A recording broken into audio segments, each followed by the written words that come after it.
Dios les bendiga mucho. Vamos a continuar estudiando nuestro libro de Segunda de Samuel. Y el día de hoy vamos a ver los acontecimientos que ocurrieron después de la caída de David, que estuvimos narrando en los mensajes anteriores, y también la restauración. Pero independientemente de la situación del perdón de Dios, vamos a ver qué ocurrió después y lo vamos a ir entendiendo para continuar aprendiendo de este rey que nos deja muchas enseñanzas para nuestras vidas. A manera introductoria quisiera empezar con Gálatas 6, versos 7 al 8. Lo leemos juntos. Dice: no os engañéis, Dios no puede ser burlado. Pues todo lo que el hombre sembrare, eso también segará. Porque el que siembra para su carne, de la carne segará corrupción, mas el que siembra para el Espíritu, del Espíritu segará vida eterna. Aquí la Biblia nos está enseñando una verdad importante. Y dice que nadie puede evadir esta verdad. Incluso te invita a que no te engañes, porque nunca vas a poder librarte de Dios. Él no puede ser burlado. Y después te explica por qué. Porque todo lo que el hombre sembrar, decía el pasaje, eso mismo segará. O sea, puedes sembrar de dos formas, que también te explica el pasaje. Puedes sembrar de tu carne, corrupción, pecado, maldad. O puedes sembrar en el Espíritu, esto es cuando estás ligado con Dios, amando a Dios, guardando aquello que Dios te pide. Y del Espíritu segar vida eterna. Y exactamente estas dos siembras las vemos muy claras en la vida de David. Ya hemos hablado de cuando él sembró en el Espíritu, cómo él creció, cómo él se hizo fuerte, cómo él tuvo valor para vencer a Goliat, cómo él tuvo la gracia para guiar a los endeudados, a los peores hombres de Israel y levantarlos como hombres fuertes, guerreros, valientes, que trajeron un avivamiento en su generación. Pero de pronto David, narramos también cómo él dejó el Espíritu y se fue a la carne. Y de la carne segó corrupción. Y dice la Biblia: no te engañes, Dios no puede ser burlado.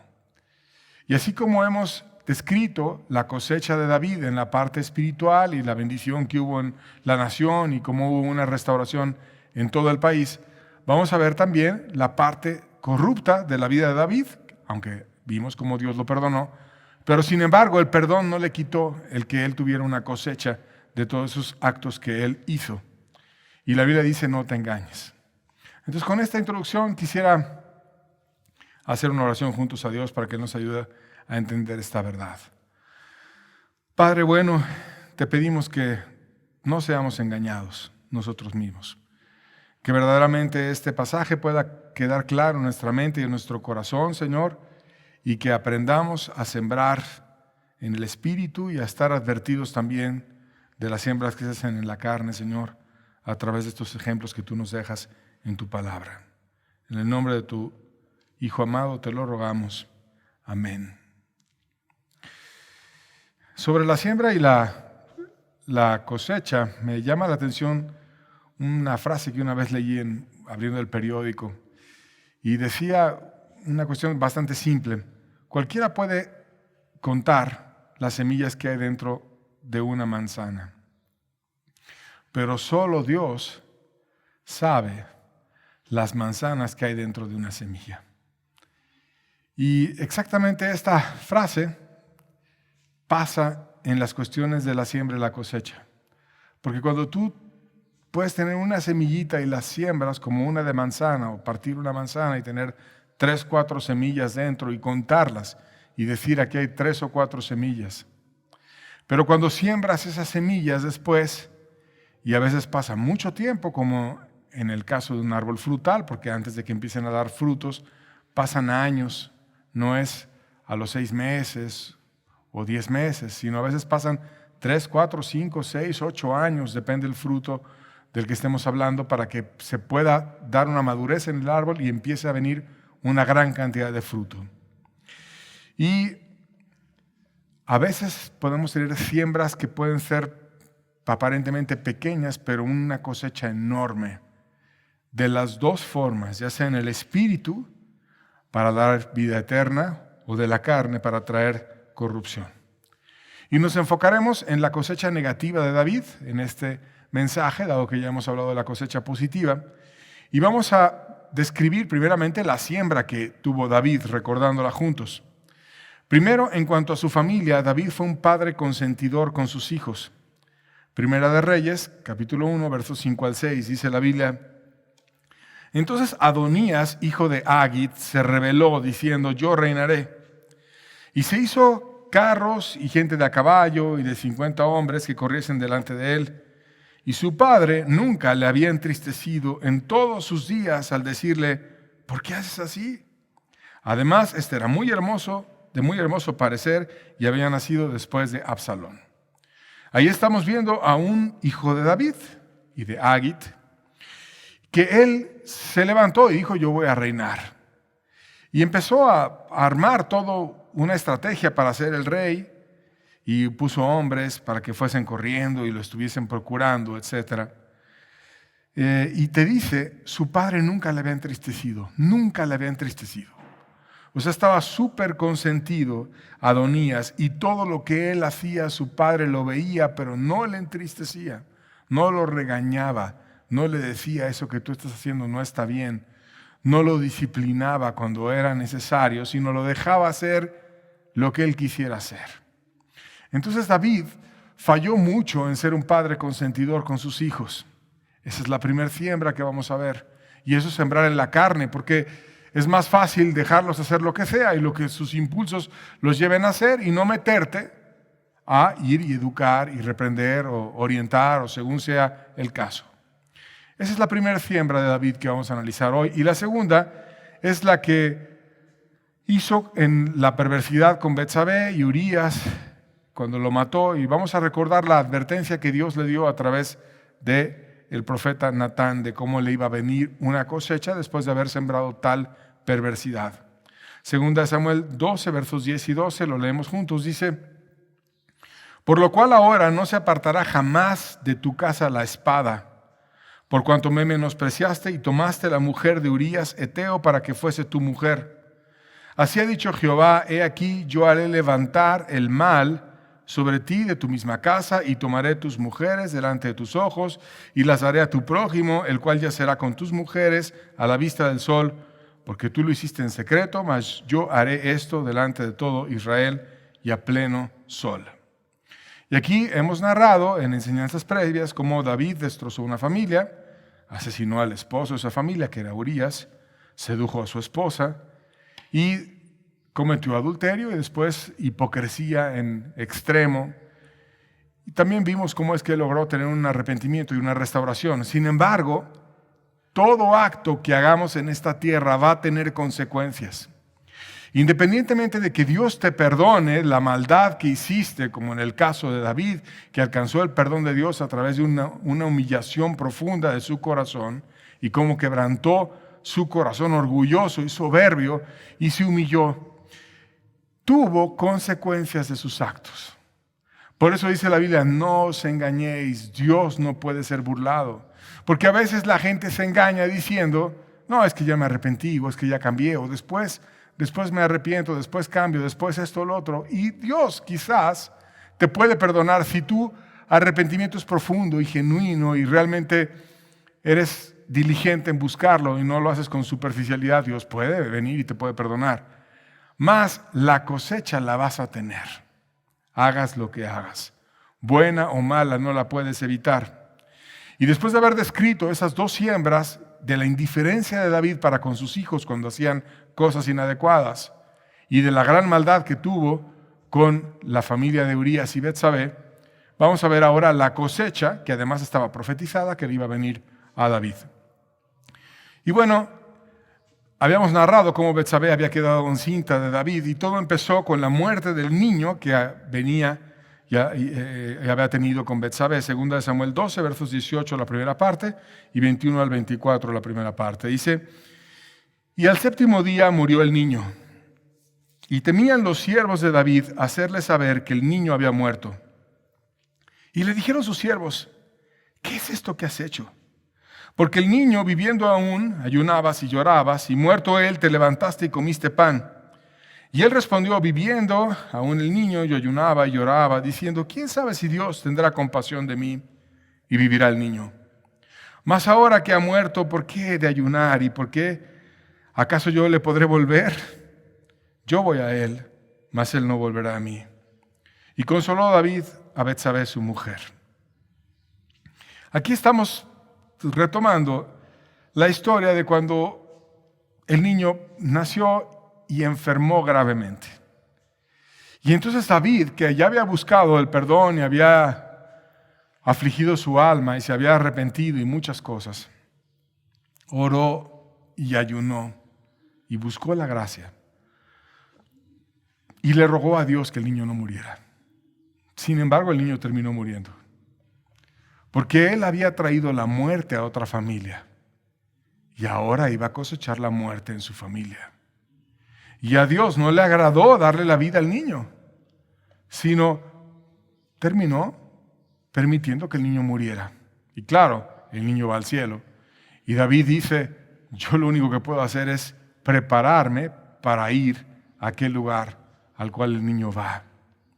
Y se puso a consolar a su mujer, que ahora tenía a un esposo que había sido muerto, estaba casada con el que había matado a su primer esposo y a su primer hijo muerto.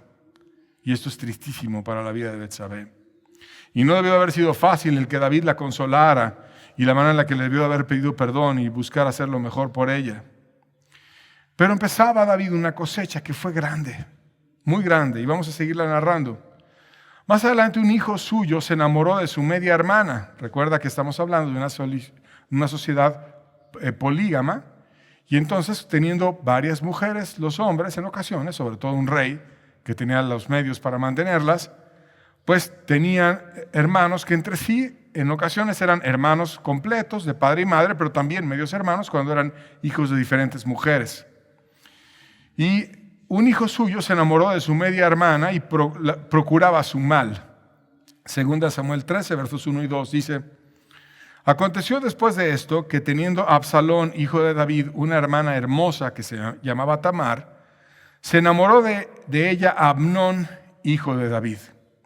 Y estaba Amnón angustiado hasta enfermarse por Tamar, su hermana, porque ella era virgen y le parecía a Amnón que sería difícil hacerle cosa alguna. Y aquí vemos los personajes, y los personajes todos son hijos de David. Amnón era el primogénito de David, y de acuerdo a la ley humana se esperaría que él pudiera ser el siguiente rey. Era hijo de Ahinoam. Y Absalón y Tamar eran hermanos completos, al 100% de padre y madre, e hijos de Maaca, que era una hija del rey de Gesur, que se había casado con David. Amnón quería hacer algo malo, porque le gustaba Tamar, su media hermana, y se ponía a pensar en su mente cómo hacerle algo, pero le preocupaba que como era una mujer virgen, se iban a dar cuenta y cómo podría yo hacer. Y entonces estaba ese hombre con un corazón perverso, tratando de tomar para sí a su media hermana. Y su reflexión era en sí mala. Y así es la gente perversa, que no está pensando en cómo evitar caer en la maldad, sino que está pensando en evitar cómo, más bien en evitar los problemas, pero cometer la maldad. Así que puso en práctica un plan para dañar a su media hermana. Segunda Samuel 13, versos 6 y 10 y 11. Dice, se acostó pues Amnón y fingió que estaba enfermo, y vino el rey a visitarle. Y dijo Amnón al rey, yo te ruego que venga mi hermana Tamar y haga delante de mí 2 hojuelas para que coma yo de su mano. Entonces Amnón dijo a Tamar, más adelante David la mandó y estamos aquí pasando al verso 10. Dice, entonces Amnón dijo a Tamar, ya que llegó a ella, trae la comida a la alcoba para que yo coma de tu mano. Y tomando Tamar las hojuelas que había preparado, las llevó a su hermano Amnón a la alcoba, y cuando ella se las puso delante para que comiese, asió de ella y le dijo, ven hermana mía, acuéstate conmigo. Y aquí vemos que Amnón estaba lleno de hipocresía, como David algún día estuvo lleno de hipocresía. Y manipulación, como su padre era consentidor, empieza el hijo consentido a aprender las formas de manipular al padre y se presenta como un hijo enfermo y le pide como un niño consentido a su papá: manda a mi hermana Tamar para que me dé hojuelas de su mano. Y entonces el padre le manda a Tamar para que fuera a servir a su hermano. Y el plan funciona, porque cuando llega Tamar, saca a los criados de su casa y se queda solo con Tamar. Y le dice: ven y tráelas aquí a la alcoba, como si estuviera muy enfermo en la cama y tuviera que darle de comer en la boca. Y entonces va y lo atiende, y cuando están solos, el lobo se quita el disfraz de cordero herido y saca los colmillos y le dice: ven, hermana mía, y duerme conmigo. Y ella trató de razonar y hasta le dio una esperanza en decir: vamos a hacer las cosas bien hechas, quizás para protegerse en ese momento por astucia. Y le dijo palabras persuasivas para tratar de frenar la maldad. Segunda de Samuel 13, versos 12 y 13 dice: ella entonces le respondió: no, hermano mío, no me hagas violencia, porque no se debe de hacer así en Israel. No hagas tal vileza, porque ¿a dónde iría yo con mi deshonra? Y aún tú serías estimado como uno de los perversos en Israel. Te ruego, pues, ahora que hables al rey, que él no me negará a ti. Y aquí vemos a Tamar siendo excepcionalmente persuasiva. Pero cuando estás tratando de hablar con una bestia que ya no razona y que está totalmente metida en sus pasiones, no importa que le digas frases como: ¿a dónde iré yo con mi deshonra? O sea, me vas a hacer mucho daño. Pero a él no le importaba nada a ella. A él nada más le importaban sus pasiones. Y el decir: ¿a dónde iré yo con mi deshonra? Es como decir: yo le voy a ir a decir a mi padre el rey, y tú vas a ser estimado como uno de los perversos en Israel. Pero a él le había costado mucho armar el teatro y convencer al rey de que mandara a su media hermana que le diera de comer. Y entonces ahora lo que quería era tener el placer carnal que había considerado en ganar con su hipocresía. Y finalmente la forza y la desprecia. Versos 14 al 17 de 2 Samuel 13 dice: mas él no la quiso oír, sino que pudiendo más que ella, la forzó y se acostó con ella. Luego la aborreció Amnón con gran aborrecimiento, que el odio con que la aborreció fue mayor que el amor con que la había amado. Y le dijo a Amnón: levántate y vete. Y ella respondió: no hay razón mayor, mal es este de arrojarme que el que me has hecho. Mas él no quiso ir, sino que llamando a su criado le dijo: échame a esta fuera de aquí y cierra tras ella la puerta. Y aquí vemos cómo ese perverso la aborreció. Porque no hay pecado que pueda saciar el corazón de un hombre. Y estaba en perversidad y en soberbia, y después de que ya estaba metido en un problemón, dice: pues finalmente no fue tanto el fruto de placer que yo obtuve de esto, ni vale la pena. Y la empieza a aborrecer y la desprecia y la corre.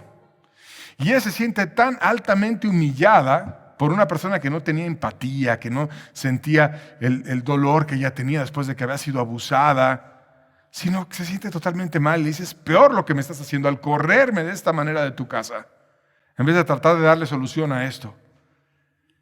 Pero a él ya no razonaba nada, simplemente estaba metido en sus pasiones y llama al criado: saca esta, como si fuera una mujer vil o despreciable, como un objeto. Así hacen los perversos, cosifican a las personas y no las tratan como seres pensantes y con sentimientos, sino nada más como si fuera un objeto que lo usas, lo avientas y lo tiras a la basura. Así que se va Tamar sufriendo, dolida, y Absalón, quien era el hermano de Tamar, la consuela y se llena de rencor con Amnón, el violador, el medio hermano violador. Segunda Samuel 13, versos 20, la segunda parte del 22, dice: y se quedó Tamar desconsolada en casa de Absalón su hermano. Y luego que el rey David oyó todo esto, se enojó mucho. Mas Absalón no habló con Amnón nada, ni malo ni bueno, aunque Absalón aborrecía a Amnón porque había forzado a Tamar su hermana. Aquí vemos cómo estaba ese hermano de Tamar consolándola en su casa, tratándola de ayudar, pero ella estaba totalmente quebrantada, dolida, llorando. Y el otro se llena de odio contra su medio hermano Amnón. ¿cómo es posible que le haya hecho esto a mi hermana? Y no le dijo cosa ni buena ni mala en mucho tiempo. No le dijo nada, no le habló simplemente. Y parecía que ya había cometido su pecado y no iba a pasar nada. David también se enojó mucho, pero no hizo nada. Y pasados 2 años, Absalón lo invitó a la casa junto a todos sus hermanos y se vengó. Segunda Samuel 13, versos 27 al 29, dice: pero como Absalón le importunaba, dejó ir con él a Amnón y a todos los hijos del rey. Le importunaba a David diciendo que fueran todos a comer a su casa, como que estaba organizando un banquete o algo. Pero David no quería hacerle gravoso, entonces dijo: bueno, que vayan tus hermanos. Y Absalón había dado la orden a sus criados diciendo: os ruego que miréis cuando el corazón de Amnón esté alegre por el vino.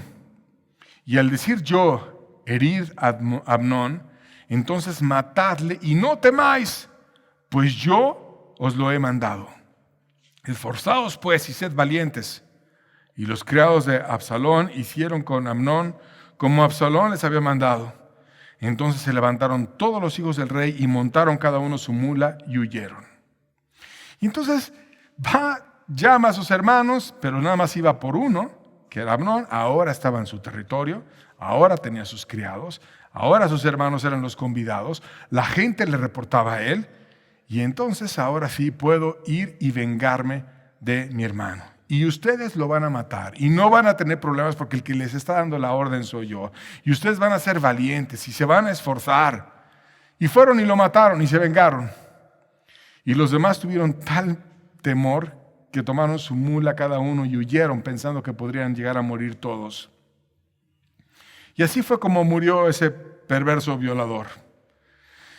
Absalón terminó huyendo y David por un tiempo estuvo sin sus 2 hijos, uno porque había muerto y el otro porque había huido. Segunda Samuel 13, versos 37 al 39 dice: mas Absalón huyó y se fue a Talmai, hijo de Amiud, rey de Gesur. Y David lloraba por su hijo todos los días, y así huyó Absalón y se fue a Gesur y estuvo allá 3 años. Y el rey David deseaba ver a Absalón, pues ya estaba consolado acerca de Amnón, que había muerto. Aquí, Absalón, de acuerdo a la ley de Israel, debió de haber ido a la ciudad de refugio, que es ir a que los jueces de aquella ciudad juzgaran el asunto y dijeran si había sido lícita ese ojo por ojo y mano por mano, etcétera, de acuerdo a la ley del talión que practicaban antes, trataran con el corazón de Absalón y lo buscaran restaurar.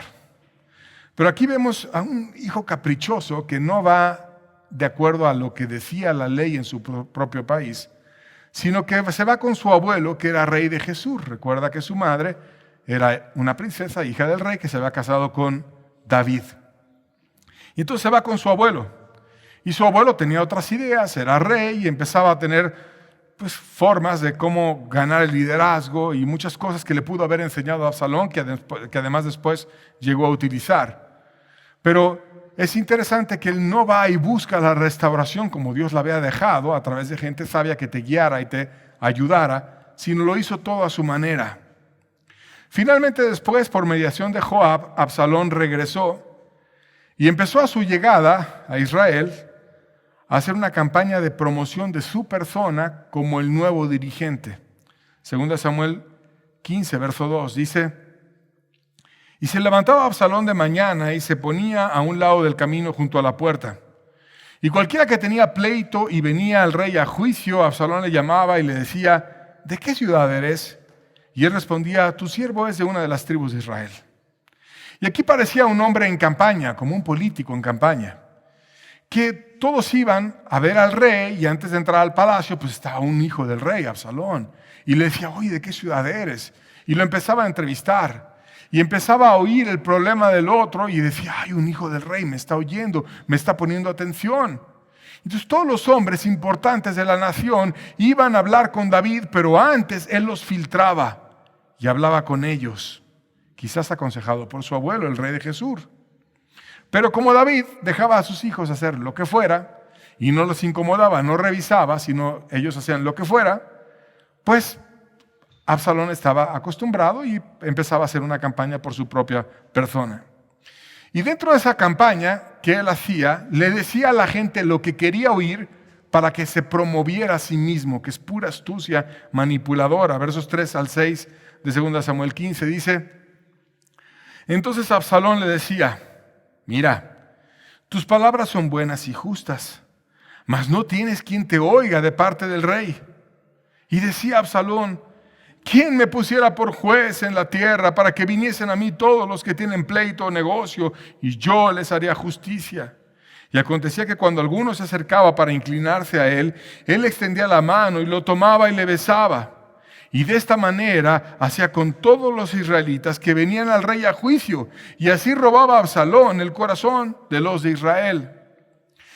Porque no importaba lo que el rey fuera a juzgar, importaba que Absalón les decía lo que ellos querían oír. Es cierto lo que tú dices. Lástima que no tienes quien haga justicia. ¿Quién me diera que yo hiciera justicia? Y le daba un beso y estaba muy cercano. Y entonces la gente decía: wow, ese hijo del rey me besó. Él piensa que mi caso es así, me conviene él. Y trataban de quedar bien con él y se iban alineando los corazones de todos en Israel hacia Absalón. Después de promoverse a sí mismo, se hizo rey proclamándolo en todo Israel. Versos 10, 12 y 13 de 2 Samuel 15 dice: entonces envió Absalón mensajeros por todas las tribus de Israel diciendo: cuando oigáis el sonido de la trompeta diréis: Absalón reina en Hebrón. Verso 12. Y mientras Absalón ofrecía sacrificios, llamó a Aitofel gilonita, consejero de David, de su ciudad de Gilo, y la conspiración se hizo poderosa. Y aumentaba el pueblo que seguía a Absalón, y un mensajero vino a David diciendo: el corazón de todo Israel se va tras Absalón. Aquí cuando dice la Biblia que envió mensajeros, otra versión de la Biblia dice envió espías. Empezó a sentir el terreno, empezó a oír, a ver qué dicen en tal lugar. ¿Qué dicen en Isaacar? ¿Qué dicen los de Gad? ¿Qué dicen Manasés de mí? Y empezó: no, es que dicen que tú eres una persona que ojalá que tú fueras el rey. Ojalá. Y empezó a sentir el pulso en todo el país. Y de repente cuando vio que ya muchos estaban alineados con él, tomó trompetas e hizo gritar delante de él: Absalón reina. Y se proclamó rey a sí mismo. Y se hizo la conspiración poderosa. Y uno de los más sabios hombres de Israel se alineó con él. De tal manera que todos decían: toda la nación se va tras Absalón. David mismo se enteró que Aitofel, ese hombre sabio, estaba entre ellos. Verso 31 de 2 Samuel 15 dice: y dieron aviso a David diciendo: Aitofel está entre los que conspiraron con Absalón. Y entonces dijo David: entorpece ahora, oh Jehová, el consejo de Aitofel. Aitofel era un enemigo poderoso. Era un enemigo fuerte, era un hombre lleno de sabiduría que sabía la forma en la que se comportaban los seres humanos y era astuto a lo sumo, muy inteligente.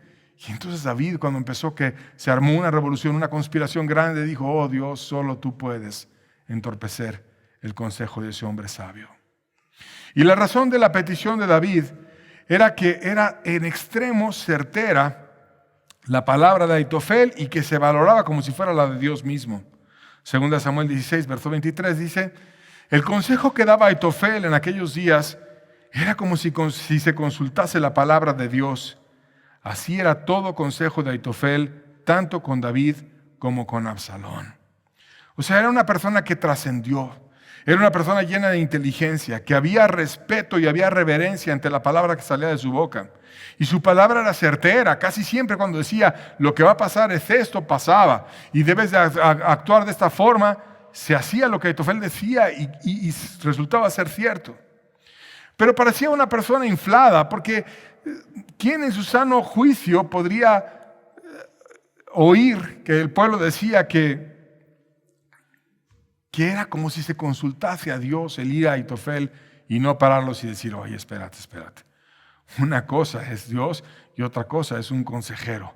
Yo no soy Dios. Él debió de haber parado ese tipo de comentarios que había en las personas. Como alguna vez unos amigos de David le dieron agua de beber y arriesgaron su vida para para llevarle esa agua de beber a David. Y él dijo, no, esta yo no la puedo beber. Porque ellos arriesgaron su vida para traerme esta agua. Esta agua yo la derramo a Dios, porque solo Dios merece eso. Así debió de haber hecho Ahitofel. Pero al oír que todo el mundo estaba diciendo eso, le gustaba y estaba inflándose.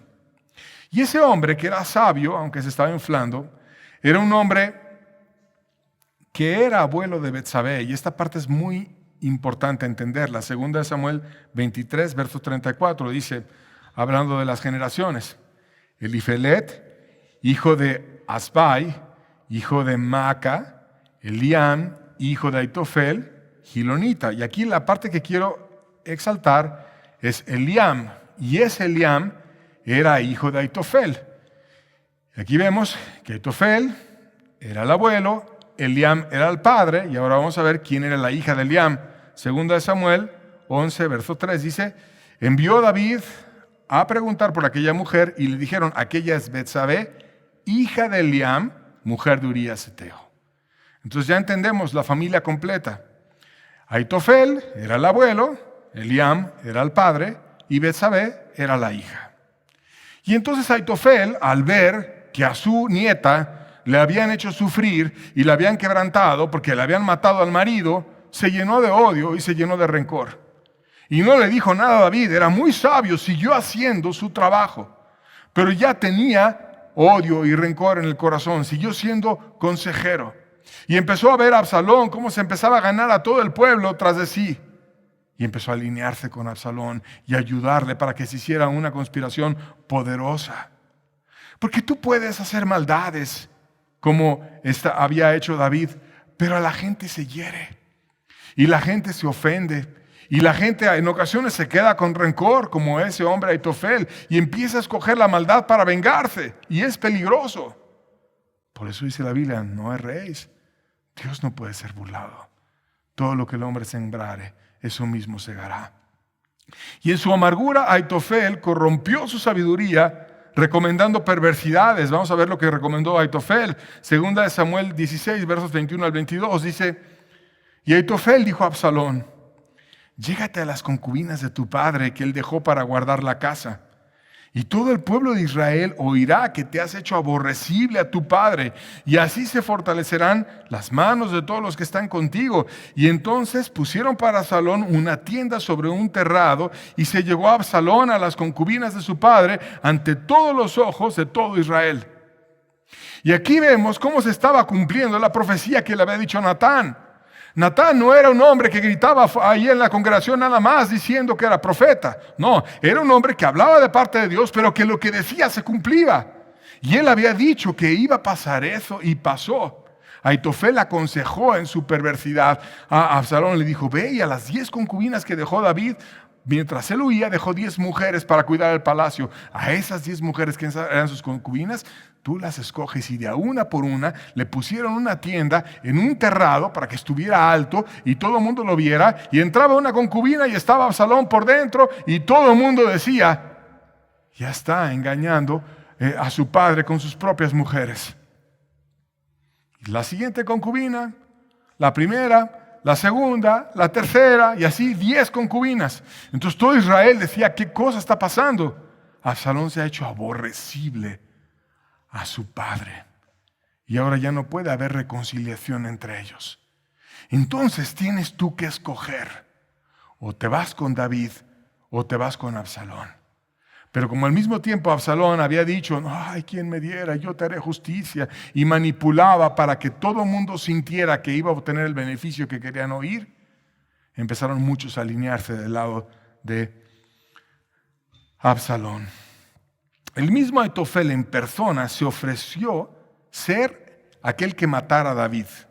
2 Samuel 17, versos 1 y 2 dice, entonces Ahitofel dijo a Absalón, yo escogeré ahora 12,000 hombres y me levantaré y seguiré a David esta noche y caeré sobre él mientras está cansado y débil de manos. Lo atemorizaré y todo el pueblo que está con él huirá y mataré al rey solo. Ese Ahitofel era como un psicólogo, entendía muy bien la forma en la que los seres humanos operan. Y cuando un hombre está oprimido, a veces actúa de una manera poco sabia. y guiado por los temores. Entonces yo voy a ir con 12,000 hombres, lo voy a atemorizar, lo van a dejar solo, y ya cuando esté solo, yo en persona, lo voy a matar, porque me voy a vengar por la maldad que había hecho él. Entonces estaba dispuesto a crear un escenario y después matarlo. Dios, quien siempre pone todo en balance, fue quien frenó aquel consejo de Ahitofel, que además era acertado, porque la misma Biblia dice que hubiera pasado así. Segunda Samuel 17, verso 14 dice: entonces Absalón y todos los hijos de Israel dijeron: el consejo de Husai arquita es mejor que el consejo de Ahitofel, porque Jehová había ordenado que el acertado consejo de Ahitofel se frustrara para que Jehová hiciese venir el mal sobre Absalón. Dios fue el que oyó la oración de David y dijo: frustra el consejo de Ahitofel. Entonces se levantó otro consejero y dijo algo diferente a Ahitofel, y terminaron haciéndole caso a ese segundo consejero, y en vez de ir y matar a David solo, armaron una revolución donde hubo una guerra. Y en esa guerra, en la batalla principal, Absalón murió y David lamentó mucho la noticia. Segunda de Samuel 18, versos 32 y 33 dice: el rey entonces dijo al etíope, que era un mensajero: ¿el joven Absalón está bien? Estamos hablando después de la batalla. Y el etíope respondió: como aquel joven sean los enemigos de mi señor el rey, y todos los que se levantan contra ti para mal. Entonces el rey se turbó y subió a la puerta y lloró, y yendo decía así: hijo mío, Absalón, ¿quién me diera que muriera yo en lugar de ti, Absalón, hijo mío? Y ese grito desesperado de un padre hecho pedazos: ¿quién me diera que yo muriera en lugar de ti? Es el grito de un padre desconsolado que no atendió a su hijo perverso y que echó a perder su vida, y no fue y le reprendió cuando debía de haberle reprendido. Ya había muerto su hijo en la batalla, en una batalla para acabarlo a él mismo. Y nuevamente la tragedia llegaba a la familia de David. Después hubo una segunda revolución. Y esa segunda revolución fue con una persona que se llamaba Seba, hijo de Bicri. Vamos a ver qué pasó. Segunda Samuel 20, versos 1 y 2 dice: aconteció que se hallaba allí un hombre perverso que se llamaba Seba, hijo de Bicri, hombre de Benjamín, el cual tocó la trompeta y dijo: no tenemos nosotros parte en David, ni heredad con el hijo de Isaí. Cada uno a su tienda, Israel. Y así todos los hombres de Israel abandonaron a David, siguiendo a Seba, hijo de Bicri, más los de Judá siguieron al rey desde el Jordán hasta Jerusalén. Aquí estaba otro hombre de la tribu de Benjamín, probablemente alguien que venía de la familia de Saúl, porque Saúl también era de la tribu de Benjamín, que argumentando los derechos de asimismo hacerse rey, empezó a decir: no, nosotros no tenemos nada que ver contigo. Y niegan la autoridad de David. Y entonces David manda a Joab, su general, para que fuera tras ese hombre.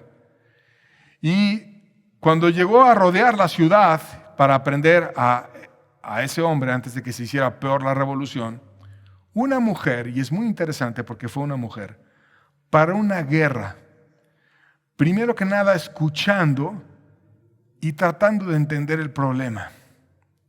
Porque recuerda que a final de cuentas todo esto es una cosecha de David ligada a haber abusado de una mujer de Betsabé y de su familia. Y es interesante que una mujer, en algo que se iba a generar como otro conflicto y otra batalla, fue la que paró esta situación, como Dios dejándonos claro el enorme valor que tienen las mujeres. Y esa mujer fue sabia. Segunda Samuel 20, versos 19 al 21 dice: yo soy de las pacíficas y fieles de Israel, pero tú procuras destruir una ciudad que es madre en Israel. Estaba ella hablándole al general: ¿por qué destruyes la heredad de Jehová? Y Joab respondió diciendo: nunca tal me acontezca que yo destruya ni deshaga. La cosa no es así. Mas un hombre del monte de Efraín, que se llama Seba, hijo de Bicri, ha levantado su mano contra el rey David, entregada a este solamente, y me iré de la ciudad. Y la mujer dijo a Joab: he aquí, su cabeza te será arrojada desde el muro. Ahí estaba la mujer escuchando. A ver, Joab, ¿tú por qué quieres destruir la heredad de Dios? Le habló con autoridad, aunque era general, pero Dios la estaba usando. Y puedes cuestionar a una autoridad, aunque fuera general. Porque más allá del general está Dios. ¿Y por qué esta ciudad Dios la dio? ¿Y tú por qué quieres venir a destruir? No porque tengas poder y tengas autoridad. Vas a venir a hacer cuestiones aberrantes. Una mujer cuestionando a la autoridad. Entonces Joab hasta como que se avergüenza y dice, no, yo no quiero destruir. Yo nada más quiero por un hombre que es perverso. Y entonces ella lo empieza a escuchar. Y dice, bueno, te vamos a arrojar tu cabeza por arriba del muro. Como diciendo, es justo lo que Joab está haciendo. Vamos a ir tras el perverso, porque aquí es o el perverso o nosotros. Y entonces ella fue con sabiduría y convenció a los demás de que Joab pedía algo justo y solamente murió el perverso en esa ocasión. Segunda de Samuel 20, verso 22, dice, la mujer fue luego a todo el pueblo con su sabiduría y ellos cortaron la cabeza de Seba, hijo de Bicri, y lo arrojaron a Joab. Y él tocó la trompeta y se retiraron de la ciudad, cada uno a su tienda, y Joab se volvió al rey en Jerusalén. De nuevo, la espada estaba profetizada contra la familia del rey. Y quien paró la espada en esta ocasión fue una mujer. Y los hechos la alaban y salvó a muchos porque investigó el asunto y el problema y actuó de una manera inteligente. Las guerras y los problemas siguieron. Pero David tomó una actitud diferente para enfrentarlos.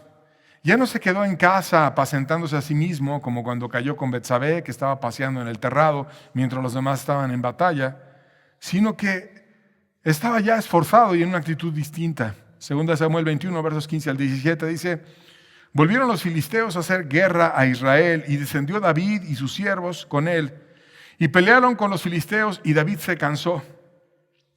Isbenoab, uno de los descendientes de los gigantes, cuya lanza pesaba 300 ciclos de bronce y quien estaba ceñido con una espada nueva, trató de matar a David. Mas Abisai, hijo de Sarbia, llegó en su ayuda, hirió al filisteo y lo mató. Entonces los hombres de David le juraron diciendo, nunca más de aquí en adelante saldrás con nosotros a la batalla, no sea que apagues la lámpara en Israel. No fue David quien se sentó de dejar de participar en las batallas, sino su gente dijo, es que David ya estás grande, ya no es prudente que vengas a la batalla, te pueden matar, vas a apagar la lámpara en Israel, no es justo por amor a Israel, quédate en el palacio. Y su amigo le salvó la vida. Ahora bien, analicemos la cosecha de David. Vimos que consintió a sus hijos y no los corrigió a tiempo, pero la vida, cuando tú no corriges a tus hijos a tiempo, con golpes los termina corrigiendo de una manera durísima y los acaba. ¿Y qué cosechó David de eso? Un hijo violador, muerto. Un segundo hijo lleno de amargura que pretendió ser rey en la carne, muerto. Una hija abusada y quebrantada por su medio hermano, dolida. Un segundo hijo muerto por Salomón, que después también trató de ser rey. Un hijo recién nacido con Betsabé, que a pesar de que David estuvo orando mucho tiempo, murió. Y exactamente lo que le dijo Natán, que la espada no se iba a apartar de su casa, eso ocurrió. No se apartó la espada de su casa. Él trajo muerte a otra familia y cosechó muerte para su propia familia. No erréis. Dios no puede ser burlado. Todo lo que el hombre sembrare, eso mismo segará.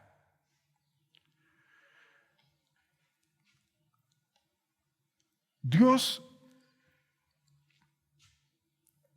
redimió el pecado de David, pero no le quitó la cosecha. La cosecha es algo que terminaremos enfrentando siempre. No la puedes evitar. Es una ley espiritual. No erréis. Dios no puede ser burlado, porque mucha gente cree que porque tú te arrepientes y alcanzas el perdón de Dios, va a cambiar la cosecha, y no es cierto.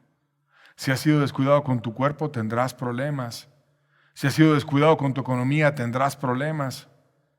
Si tuviste problemas con la justicia y estás en la cárcel y preso, oyes el evangelio y te rindes a Dios, Dios te puede perdonar, pero no por eso te van a quitar la pena que tú tienes encima. Y quizás vas a estar años en la cárcel. Vas a terminar cosechando lo que tú estás sembrando. David sembró en el Espíritu cosas muy buenas y las cosechó y trajo mucho bien. Pero también las que sembró en la carne las cosechó y trajo mucho dolor y mucha angustia.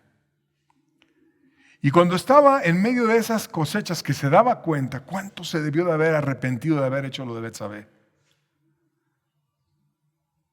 buscó a Dios, quien lo libró de todas las aflicciones, y en esa cosecha difícil permaneció con Dios. Segunda Samuel 22, versos 1 al 3 dice: habló David a Jehová las palabras de este cántico. El día que Jehová le había librado de mano de todos sus enemigos y de la mano de Saúl, dijo: Jehová es mi roca y mi fortaleza y mi libertador. Dios mío, fortaleza mía, en él confiaré. Mi escudo, el fuerte de mi salvación, mi alto refugio, Salvador mío, de violencia me libraste. Y esta violencia vino de mano de Saúl, pero también vino de mano de sus hijos. Y hubo dificultad, y uno de sus hijos lo trató de matar, pero Dios lo libró.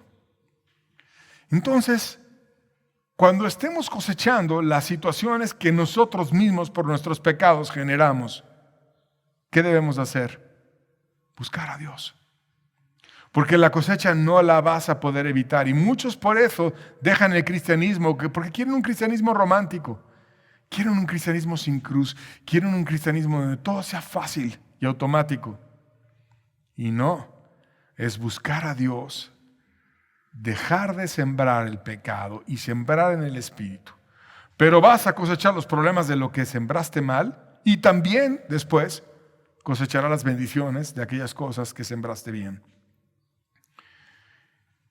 Y David nos deja claro que tuvo angustias en su alma a través de todo este periodo, mas en Dios encontró la gracia para seguir adelante. Y esa es la invitación, a que tú y yo busquemos a Dios y encontremos en Él la gracia para seguir adelante. Segunda Samuel 22, versos 5 al 7 dice: me rodearon ondas de muerte y torrentes de perversidad me atemorizaron. Ligaduras del Seol me rodearon, tendieron sobre mí lazos de muerte. En mi angustia invoqué a Jehová y clamé a Dios, y Él oyó mi voz desde su santo templo, y mi clamor llegó a sus oídos. Y se sentía muy mal David. Fíjate cómo se describe: me rodearon ondas de muerte. Estaba rodeado, me iban a matar. Torrentes de perversidad, por todos lados llegaron perversidades. Sentía que el mismo infierno me jalaba. El Seol mismo. Sentía sus lazos de muerte. Pero en mi angustia clamé a Dios. Y a veces podremos haber hecho cosas muy graves y sentirnos muy tristes y muy mal. Y con personas que quizás quieren nuestro mal, como David tenía a Ahitofel, que era un enemigo poderoso. Y quería dañarlo. Y hizo cosas a su tiempo. Buscó cuando David estaba débil para aconsejar a Absalón y para él mismo dañarlo y matarlo. Pero David buscó a Dios y clamó y se humilló para que Dios lo librara. Y además de eso, David vio a Cristo en medio de toda su aflicción.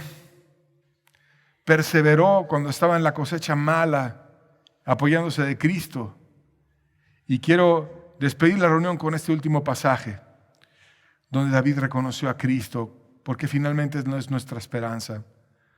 Segunda Samuel 23, versos 3 a 5 dice: el Dios de Israel ha dicho, me habló la roca de Israel. Habrá un justo que gobierne delante de los hombres, que gobierne en el temor de Dios. Será como la luz de la mañana, como el resplandor del sol en una mañana sin nubes, como la lluvia que hace brotar la hierba de la tierra. No así mi casa para con Dios. Sin embargo, Él ha hecho conmigo pacto perpetuo, ordenando en todas las cosas y será guardado, aunque todavía no haga florecer toda mi salvación y mi deseo. Os estuvo rogando a Dios siempre por su casa, por su vida, por su nación, y sabía que Dios vendría y ordenaría todas las cosas, y que Dios había hecho pacto con él, y se mantuvo viendo aquella roca, ese justo que iba a gobernar delante de los hombres, ese justo que iba a venir y dirigir las cosas de una mejor manera, que iba a gobernar en el temor de Dios, esto es, en todas las leyes que el Padre dejó, que iba a ser la luz como de mañana y que iba a ser el resplandor como el sol en una mañana sin nubes. ¿Por qué no dejar que en vez de nuestras pasiones, ese justo venga y gobierne nuestras vidas?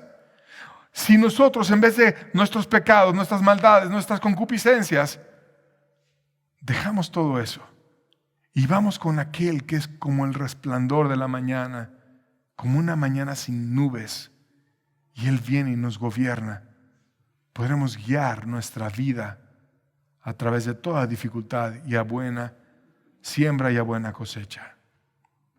Por tanto, amigo, ten cuidado de qué siembres, porque aunque seas el rey como fue David el rey, alguien de autoridad, alguien que tengas una empresa, que tengas dinero, que tengas salud, que seas joven, que tengas muchas cosas, la vas a acabar cosechando. Y a veces tarda muchos años. Quizás cuando David estaba adulterando con Betsabé, muchos de esos hijos suyos eran niños, pero después crecieron y se hicieron hombres.